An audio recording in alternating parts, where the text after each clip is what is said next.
Dia, boa tarde, boa noite, gente. Como vocês estão?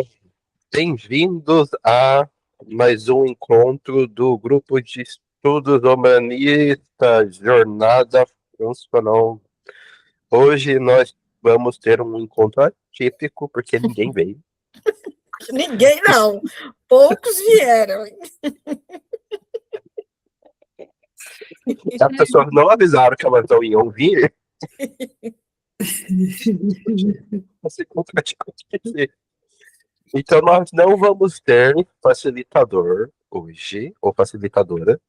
Mas nós vamos discutir abertamente o capítulo 5 do Pele Negra Máscaras Brancas, intitulado A Experiência Vivida do Negro. Estamos aqui com a Yara e Canazaré, e eu, Guilherme Leonardo, e nós vamos papear. O que vocês acharam desse capítulo, gente? Primeiro que eu achei ele diferente dos demais, né? Eu intitulei o capítulo de um poema da resistência, de resistência, porque ele traz muitos autores, né? Inclusive alguns poemas. Muitos. E ele traz, né? Eu achei assim muito na carne, né? Na carne viva, assim, a experiência dele, né? Escreve de forma suave, mas extremamente denso e extremamente real. É como se eu estivesse vendo assim uma radiografia do dia a dia, né, que as pessoas passam. Então, eu achei ele diferente, né, dos outros capítulos, em que ele traz muito da teoria. Ele tem uma forma, como o Fernando coloca, de ensaio, né, para escrever, mas agora eu achei, nesse capítulo, ele mais poético, mas sem ser doce. Né? Ele traz essa poesia mais dura, como se fosse um raio-x aí. Umas palavras, umas frases assim, bem impactantes. Não é? Eu senti esse capítulo um pouco poético no sentido de que você só acompanha ele, sabe? Ele aqui está literalmente contando um pedaço da experiência do que é ser negro através da negação da sua possibilidade de mudança, né? De ser qualquer outra coisa. Né? Então, eu senti, assim, literalmente como se alguém estivesse apontando o dedo para ele, dizendo: Você é negro, não queira sair desse lugar. Não importa o que você faça, você vai continuar negro. Você sempre for negro. Não tem outra solução. Né? Porque o que ele faz em todo o capítulo é apontar tentativas de saída dele, dessa posição de qual ele foi colocado como inferioridade, né? Mas sempre ele esbarra no fato que ele não pode deixar de ser negro.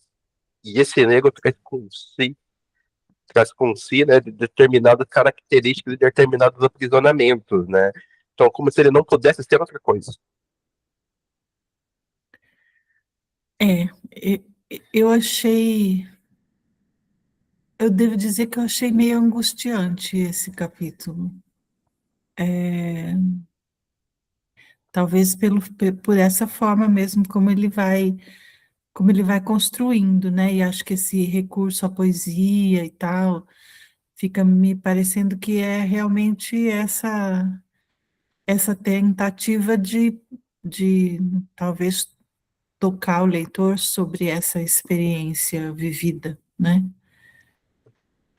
E aí, para mim, porque vai dando a sensação de que ele só pode ser negro, mas ele também não pode ser negro.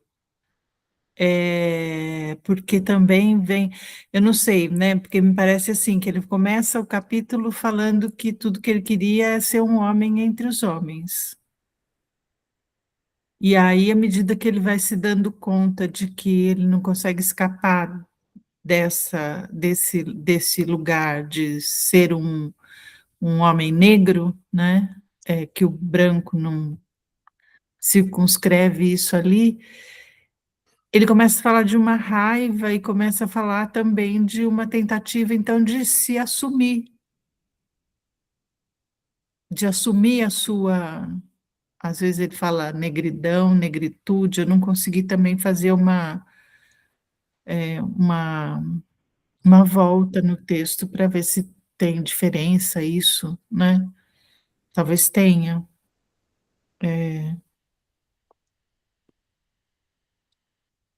Mas e que aí vai dando a impressão também disso, né? Quer dizer, não é só que ele tem que ficar, ele vai ficando confinado num lugar, mas também tem essa questão de quando ele tenta, quer dizer, ele vai mostrando movimentos de tentar assumir, né?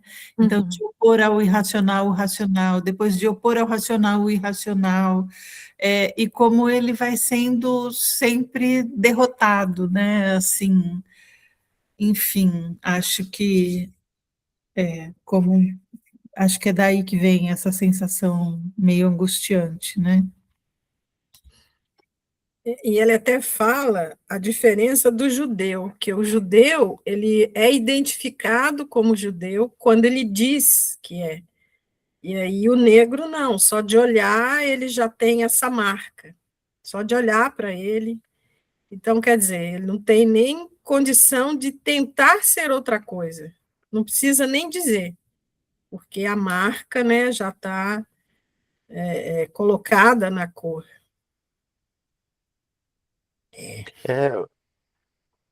Boa tarde, Johnny. Para te explicar o que está acontecendo é que ninguém apareceu hoje, só a gente. Inclusive, Olá, boa tarde. Boa tarde, Johnny. boa tarde. Inclusive, a pessoa que ia fazer a facilitação. Então, a gente está fazendo freestyle, sabe? A gente só está conversando sobre o capítulo. Então, se você quiser, comente sobre o que você achou da leitura, como você te tocou, o que você entendeu, porque hoje é aberto. Não, eu estou chegando atrasado porque eu estou tendo uma aula até às 5 horas, né? Aí eu venho correndo praticamente, aí eu vejo o link, aí eu entro, porque lá na universidade não tem como acessar a internet. Ter até tem, né? Mas por respeito ao professor, eu não fico mexendo no celular.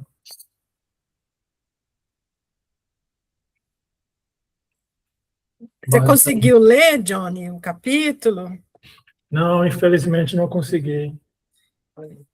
Eu queria até ouvir um pouco mais para poder comentar a partir dos relatos.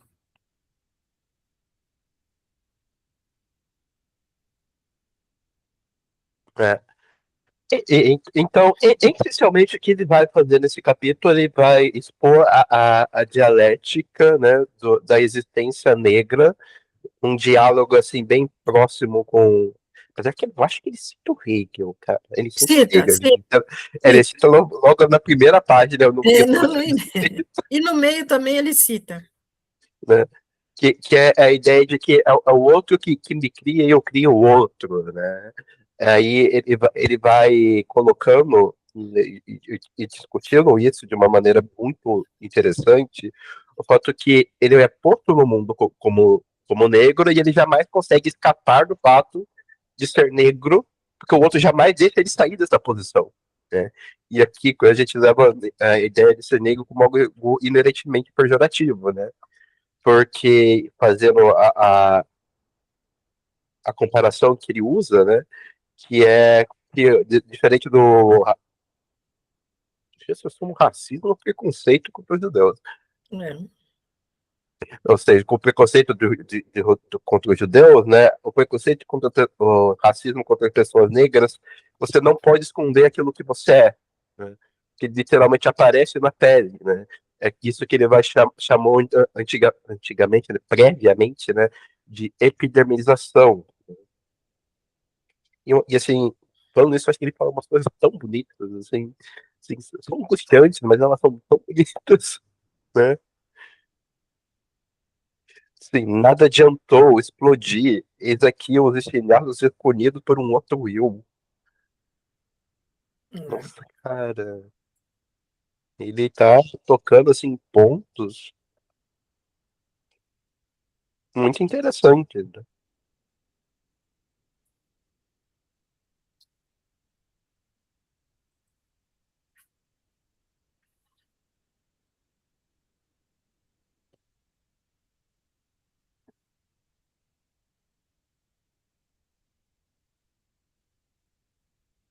Olha esse final aqui, gente. Eu não lembro se ele copiou alguma coisa. Quando ele tem o último diálogo lá, quando ele fala, né, que ele teve uma pessoa que tem coto, né, que é a perna ou o braço cortado, né? Eu entendi como isso.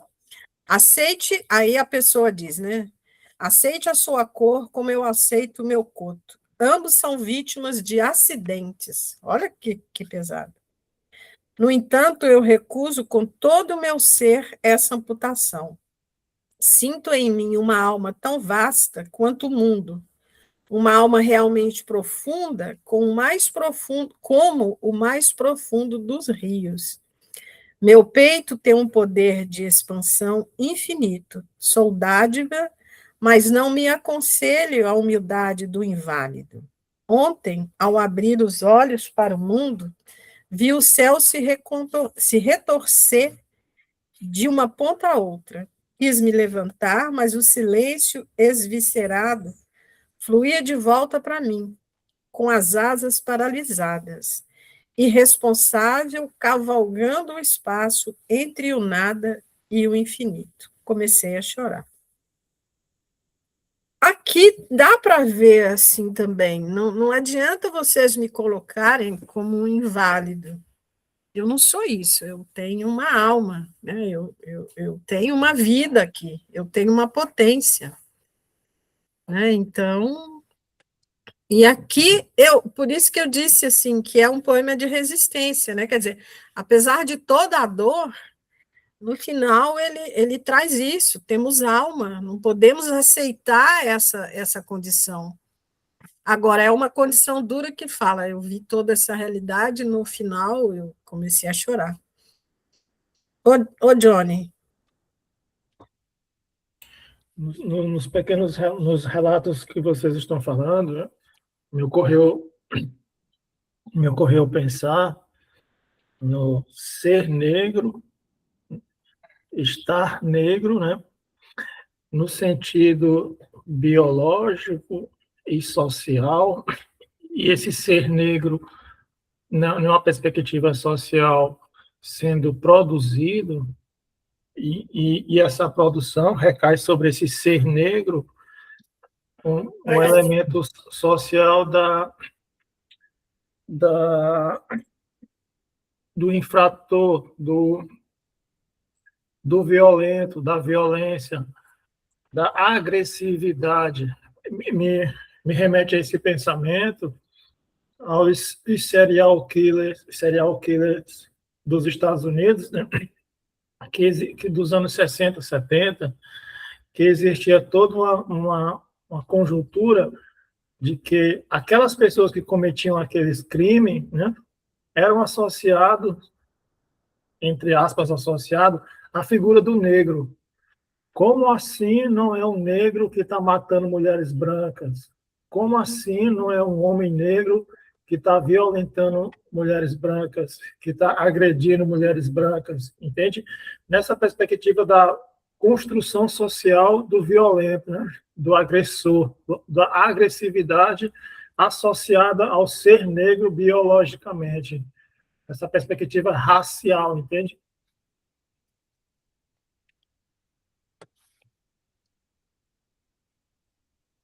Isso me faz pensar bastante, né, na construção dos estereótipos, né? Porque nós temos literalmente uma. Como que eu posso dizer isso? uma. É, o, a psicanálise vai sair agora de mim, tá, gente? Uma subestimação, né? Da violência do homem branco, né? Para o homem negro, né? Tudo aquilo que eu não posso aceitar em mim, né? Eu transfiro pro outro, e no outro eu posso odiar. Hum. É projeção, né? É projeção, mas também o nome do mecanismo bonitinho é subliminação. Tá. Porque você está literalmente transformando uma coisa em outra, sabe? Uhum.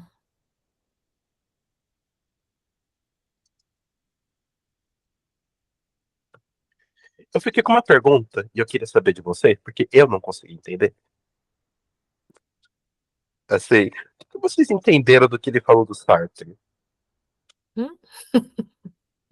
Tem que ir lá de novo. Lê aí. Não lembro. Cadê?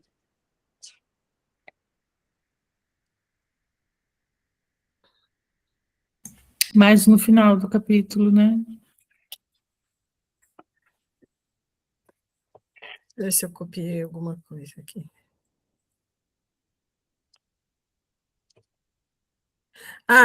Jean-Paul Sartre esqueceu que o negro sofre em seu corpo de forma diversa do branco. Entre mim e o branco existe uma inextricável relação de transcendência. É isso, Guilherme?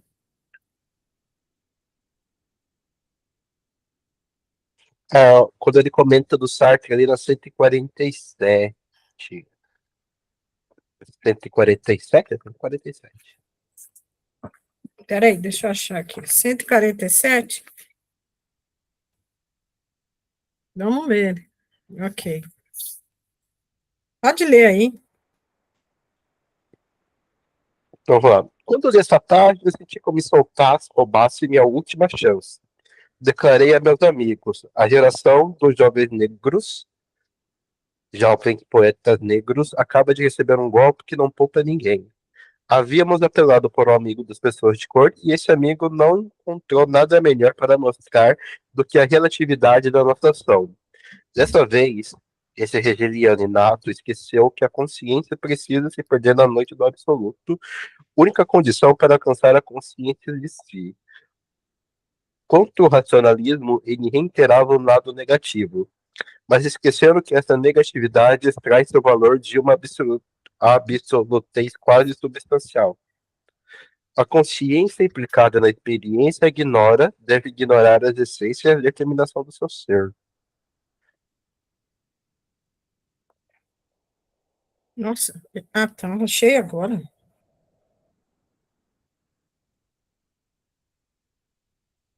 Tá.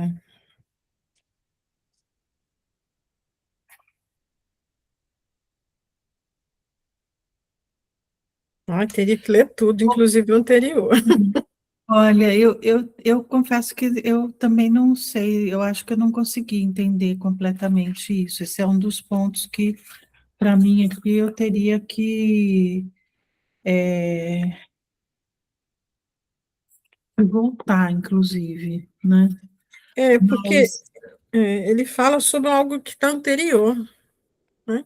sim,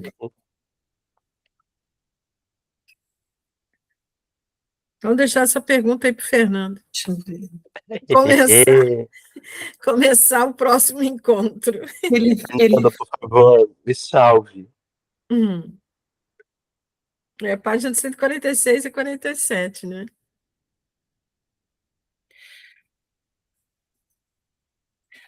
porque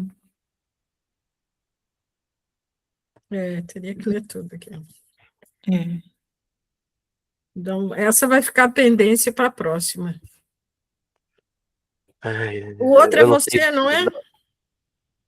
eu não tenho dúvidas fáceis, né, gente? O outro Você é sou eu. o capítulo todo? O negro é a psicopatologia. Todinho? Todinho. É grande. não, vai ser em duas partes. É Vai, 2 partes? Ah, Veja, que é no grande esse. cronograma está em 2 vai ser em partes. 2 partes. É, Eu que tava imaginando coisa. é. Não, então vamos trazer isso para o grupo. Página 146 e 47. É porque a gente lê de novo. Aliás, já deixa isso para o Fernando, a gente já manda para ele. Fernando, por favor, salva-nos. É.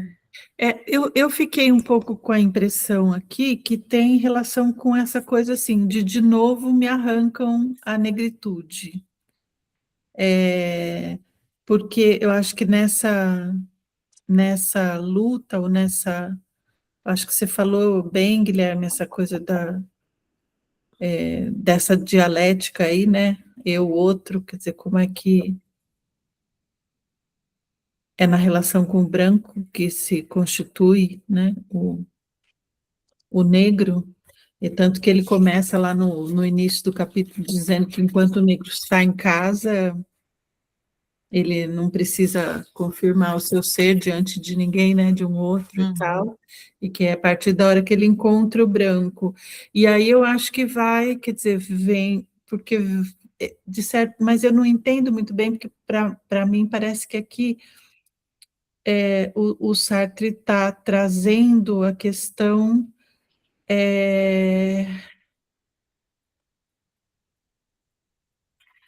primeiro, no começo da citação que o Fanon traz aqui, ele está trazendo essa questão do negro como aquele que não deseja dominar o mundo, que ele só quer a abolição dos privilégios étnicos, e que ele afirma a sua solidariedade com os oprimidos de todas as cores, né?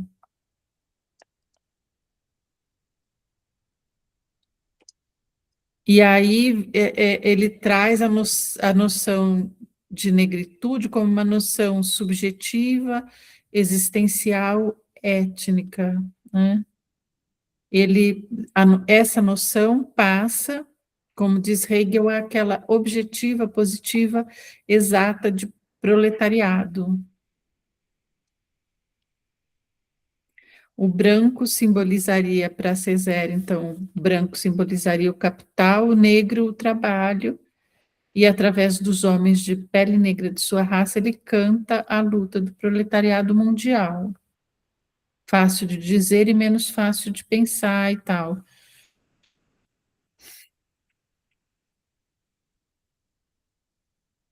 Essa parte eu não entendi nada. Confesso que eu me perdi. Porque me parece que depois ele, naquela que você leu, né, isso não impede, todavia, que a noção de raça não torne a cruzar-se com a de classe. Eu estou lendo a citação, tá? Antes, que é a página que ele leu, que ele diz: quando li essa página, senti como se roubasse minha última chance. Que foi o que você leu, né? Então, de que página ele está falando? Ele está falando dessa daqui, do Sartre, dizendo que isso não impede, todavia, que a noção de raça não torne a cruzar-se com a de classe. Aquela é concreta e particular, a de raça, e a de classe universal e abstrata. Uma depende do que Jasper chama compreensão, e a outra da intelecção. A primeira é produto de um sincretismo psicobiológico, e a outra, uma construção metódica, a partir da experiência. Então, é como se ele fizesse aqui, né, a noção de classe como uma noção construída com mais objetividade, metodicamente e tal. Uhum. E aí a negritude aparece como tempo fraco de uma progressão dialética. É como se a posição da negritude fosse a antítese, a afirmação teórica e prática da supremacia do branco. Mas como posição, como valor antitético, ela não é autossuficiente, então a negritude não é autossuficiente, ela só seria, então, de novo, acho que aqui o Sartre vem e coloca, Não estou dizendo de novo Sartre, eu estou dizendo que aqui ele coloca, nessa página, ele está colocando nessa posição, a negritude como antítese, e enquanto tal, não vai, ela não pode permanecer, quer dizer, então a própria ideia de negritude, ela funciona para tensionar essa coisa da supremacia do branco, mas como antítese a ela deve se seguir uma síntese, que seria a realização do humano numa sociedade sem raças. E aí, nesse caso, a realização do humano numa sociedade sem raças, a negritude é para se destruir, ela é passagem, e não é término, meio e não fim último. Então, para mim, assim, eu consigo entender um pouquinho, assim, para mim faz um pouco de sentido quando vou pensando nessa construção que ele está fazendo do capítulo. Então, de novo, é como se ele fosse arremessado para esse lugar de... Porque é isso, é impossível ser um homem entre os homens, e aí quando eu tento afirmar a minha negritude, também a minha negritude não consegue ser afirmada, porque me trazem componentes do irracional, me trazem, ou quando eu venho com a irracionalidade para afirmar, daí, bem, não, vem o racional.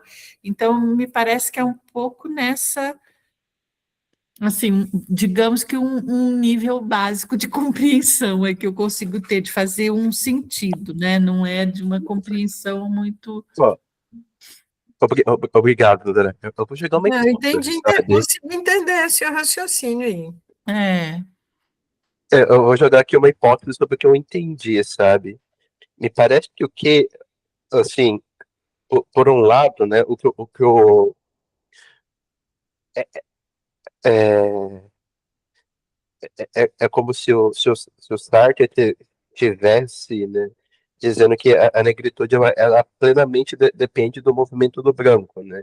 E a gente tem que lembrar, pelo menos o que eu lembrei, sabe, que aquilo que o Fanon quer aqui é permitir a descida ao inferno, né? Ou seja, se o que é negro, se a negritude ela depende do branco, ou seja, ela é criada pelo branco, né? A gente precisa acabar com a divisão racial, e nesse sentido é a possibilidade dos negros permitirem o inferno. Por isso que eu falei, esse é o grande grito, né? Mas em seguida, o Sartre, ele coloca novamente que a salvação é ser negro.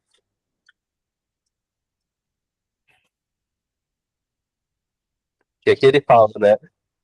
Só demos hoje a oportunidade histórica que permitirá aos negros com tal vigor gritar o grande grito negro que os alicerces do mundo sejam abalados. Ou seja, novamente afirmando a negritude que você vai poder escapar do processo de racismo. Mas isso é todo o processo que ele está falando que não é possível, que a todo tempo que ele quer escapar, né? Que a todo tempo é afirmada a sua negrura. Parece paradoxo demais na minha cabeça, sabe? Mas na linha que a Nazaré trouxe, eu acho que está muito naquela discussão de que na luta de classe o negro nem é visto, ele não há uma diferença, porque na realidade há uma diferença desse trabalhador negro e desse trabalhador que pertence a essa classe. Não existe uma crítica em relação a isso, dessa luta de classe, não ver essa população negra, não tratar essas especificidades, porque o movimento negro questiona, né, isso, não, nós temos que trazer à baila essa condição desse negro, não simplesmente colocá-lo num balde misturado com todo mundo. Então, mas ao mesmo tempo é como se ele dissesse que se afirmar a negritude é um momento necessário nessa luta contra a supremacia branca, né? Se ela é a antítese à supremacia branca, então afirmar a negritude parece ser necessário para que você possa produzir o que ele chama de síntese, quer dizer, chegar a esse Uhum. humano sem classe, sem raça, né? Mas é algo que você afirma, mas que precisa ser compreendido como passageiro, né? Assim, Hum. é como se a negritude, aquilo que ele fala mesmo, que gente, eu tô com duas, quando eu não estava aqui, eu esqueci o livro, e aí para ler eu achei, por sorte, um capítulo na internet, mas eu percebi que é outra tradução. Então, aqui, sabem que visa preparar ou a realização do humano numa sociedade sem raças. Assim, a negritude é para se destruir. É passagem, não término, meio, não fim. Então, de novo, quer dizer, se define também em relação ao branco, né? Eu acho que... Ai, gente. Capítulo, páginas, Especulações. para a próxima discussão, Guilherme. Especulações. O que eu entendi é que ser negro não tem escapatória. O Isso é quê? negro do quê? Que ser negro não tem escapatória. Não, isso não tem. Não tem. Mas então, tudo bem, mas vai se definindo por algumas coisas assim que são... Eu acho que o convite é lermos de novo, iniciarmos a discussão E talvez buscar outras referências e aí. buscar outras referências, com Não certeza. deu nem tempo de voltar. Ô, Nazaré, mas quando eu busquei outras referências no capítulo que eu li do Famoso, só dei mancada, porque o povo entendia tudo que nem eu. Ai. Eu li 3 artigos e comi bola, porque acreditei nos 3, mas vamos lá. O famoso caso da pessoa confirmar o seu preconceito. Isso, mas nesse caso eles confirmaram a minha burrice mesmo, a falta de compreensão, e eu fui toda, né? Mas eu acho que fica o convite aí para começarmos o próximo.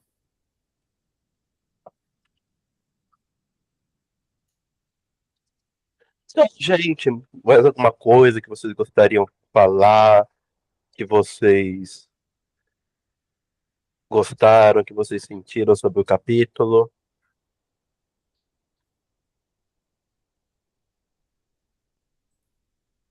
Você colocou a lista de presença, Guilherme?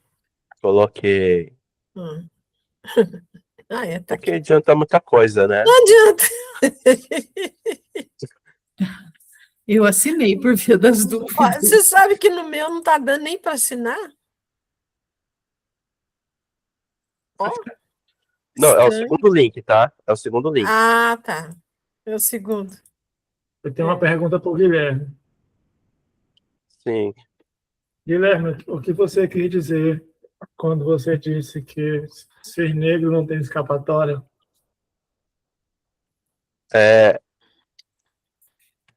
Eu tô trabalhando aqui no próprio. Como que eu digo isso? No próprio horizonte que o Fanon traz pra gente, sabe? De que tudo que ele consegue ver de possibilidade para ele é de possibilidade de liberdade, esbarra no fato que o mundo exige que ele seja negro e veja ele, antes de qualquer coisa, como negro. Né? Ele não é um homem, ele é um homem negro. Ele não é um médico, ele é um médico negro. Ele não é um filósofo, ele é um filósofo negro. A existência dele é sempre adjetivizada, né? Ele não pode experienciar que nem ele propõe que ele quer, né? A possibilidade da natividade. Ele está sempre sendo objetificado, né? Então, acho que quando eu disse que ser negro não tem escapatória, é que a gente mesmo que a gente não se entenda como negros, o mundo vai sempre colocar a gente na posição de negro, né? Ele vai sempre, eu não gosto dessa palavra, mas a palavra serve, né?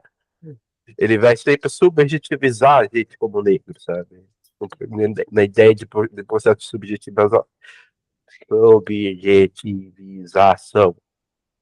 Saiu. Não sei se eu respondi, se eu compliquei. Não, o que tu falou me fez pensar, tu falou uma palavra que é muito interessante, que é colocar, né? Se colocar. Ele vai ser sempre colocado como um médico negro, né? E esse colocar, esse lugar já é dado, mesmo que ele esteja no continente africano, o negro, no caso, né, esteja no continente africano, ele vai ser visto como alguém negro, né? Um advogado negro. E esse lugar, ele já é dado e é gerenciado, né, a partir dessas subjetivação, a adjetivação também, a partir de uma classe, digamos, a partir de uma classe, né? E essa classe, ela é dada no sentido, numa perspectiva de centro e periferia. Ou seja, a escapatória para essa não adjetivação do negro somente se daria a partir de um outro modelo de sociedade, né? De outro modelo de classificação. Ao invés de ser centro e periferia, seria outras classificações, outras possibilidades, outros horizontes que não remeta a essa adjetivação, porque essa adjetivação ela é dada até mesmo para nós, latino-americanos, né? A partir dessa perspectiva de periferia e centro. Ou seja, todos nós somos periferia. Não importa o que nós viemos a fazer, nós encaminhamos para esse lugar que já está lá, esse lugar já está nos esperando, ele é dado para nós, né? Nós não temos a possibilidade de horizontalizar a partir do lugar, pelo contrário, nós só podemos chegar até ali, porque aquele lugar está nos esperando. Uhum. A gente literalmente não consegue fugir disso. Quando tu falou que não tem escapatória, me remeteu a esses.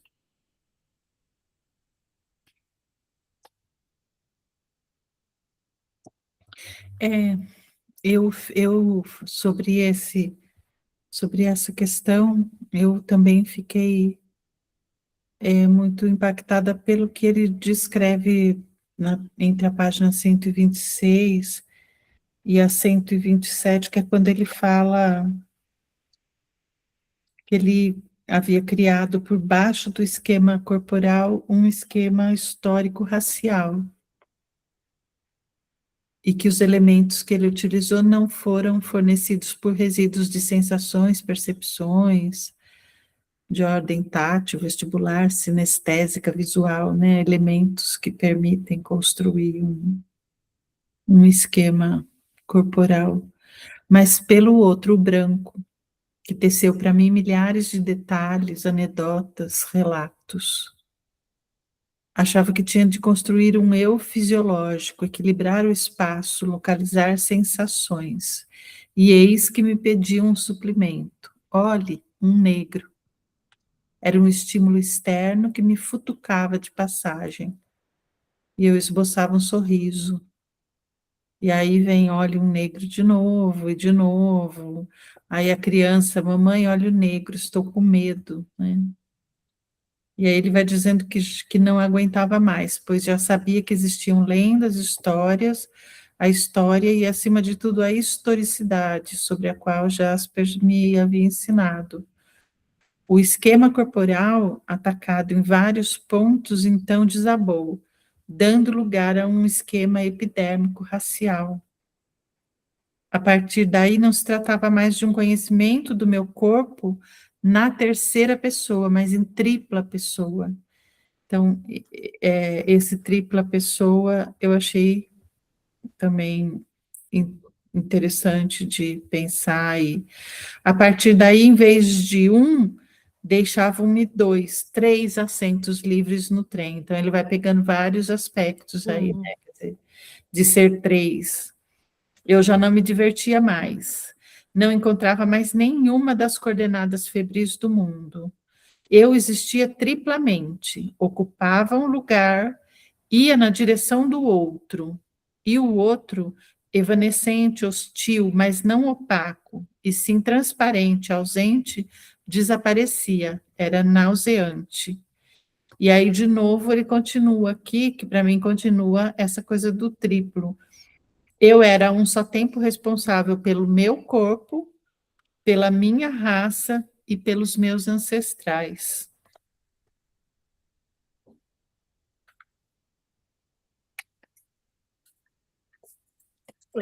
Pesado, hein? É.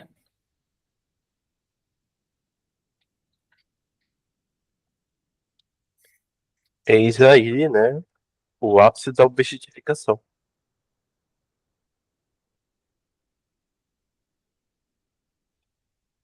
Não é?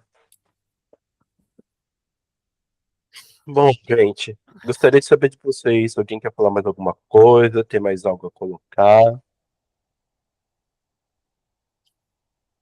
Tá ok. Então, é isso, gente. Muito obrigado pelo tempo de vocês, né? A gente se encontra semana que vem, experienciosamente, com mais pessoas. Gente, muito Ok. obrigado, tá? Tchau, tchau. Obrigada, gente. Boa Tchau. noite, gente. Até.